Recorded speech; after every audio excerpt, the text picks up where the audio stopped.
In this car, it actually happened to be receipts, candy. I go around simply removing all the things the customer hadn't pulled out initially, and believe it or not, I had trouble with this customer. They canceled on me 3 times prior to us actually finally getting to the job. Hey, listen, if you want to keep some stuff in the car that's in random places, I recommend that you take it out before we get there. If the customer does request higher up services like car waxing, carpet shampooing, headliner cleaning, then I do offer that, but this doesn't come in my basic package. I've personally cleaned hundreds of cars making thousands of dollars, but there's always a couple things I keep the same. But sometimes I'm forced to do things a little differently.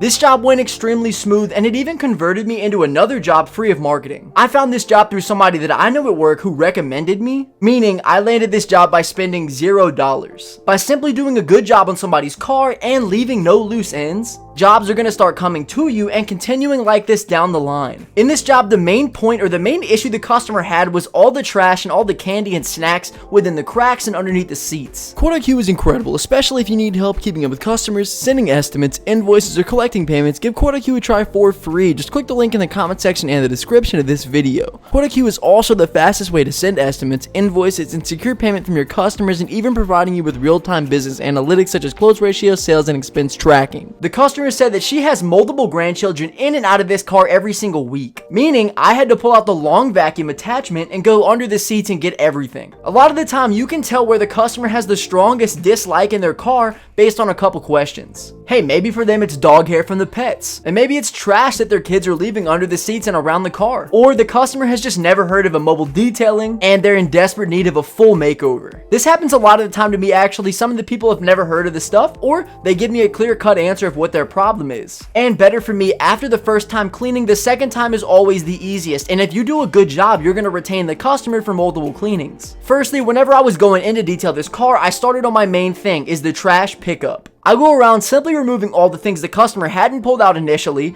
including things that are too large for my vacuum to pick up. In this car, it actually happened to be receipts, candy, and just general trash the customer didn't want and left in there for me to pick up. It's also in your best interest to let the customer know, hey, listen, if you want to keep some stuff in the car that's in random places, I recommend that you take it out before we get there, before the detail commences, because you don't want to throw away something important because you didn't know. But in this case, in her car, I did not want any of the candy to stop my vacuum up. It's happened before, and trying to pull stuff out of the attachments is impossible. After I've picked up all the trash that is going to stop my vacuum, I actually start vacuuming. I pretty much roll from the front of the car to the seats, to the carpets, underneath the seats, underneath the carpet, getting onto the dashboard, the cup holders, and everything you can think of. And I've said this in previous videos before, I always have somebody helping. There's never a job that I do that I don't want to have somebody with me. That way I can finish things faster and a lot easier. So while I'm going through with my vacuum, the person that is helping me is starting on going through all the surfaces with a detailed brush, soap, and a water bucket, as well as a microfiber towel to come back over all the surfaces, wiping everything off, drying it off.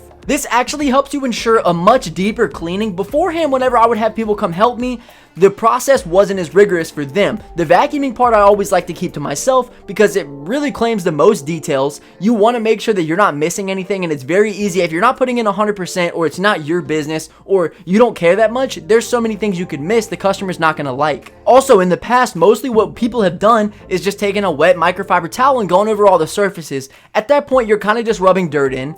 You could dry it after and have to go over a couple more times, but if you go through with a detail brush and some soap and some water, you're getting every single crack, every crevice, and you're really getting in there. After that step is over, I go back over all the surfaces with my brush attachment on my vacuum. That way I can pull up any dust and grime on the surfaces. As I'm finishing this up, my helper is going around with a spray that I have in my chemical roundup that allows things to have a sleeker finish and a better smell in the end. If the customer does request higher up services like car waxing, carpet shampooing, headliner cleaning, then I do offer that, but this doesn't come in my basic package. Finally, for the interior, we come back through with a window cleaner just to make sure that we hit all the overhead mirrors, the ones that you have to pull down and you can look in, and just the windows to get rid of fingerprints from the kids. A main point to make sure that you don't miss is the steering wheel. This is the first thing the customer is going to see when they get in the car. This is the main spot that people are touching when they're getting in their cars to drive, and it's going to feel like a poor cleaning to them if you do a poor job on that spot. And believe it or not, I had trouble with this customer. They canceled on me 3 times prior to us actually finally getting to the job,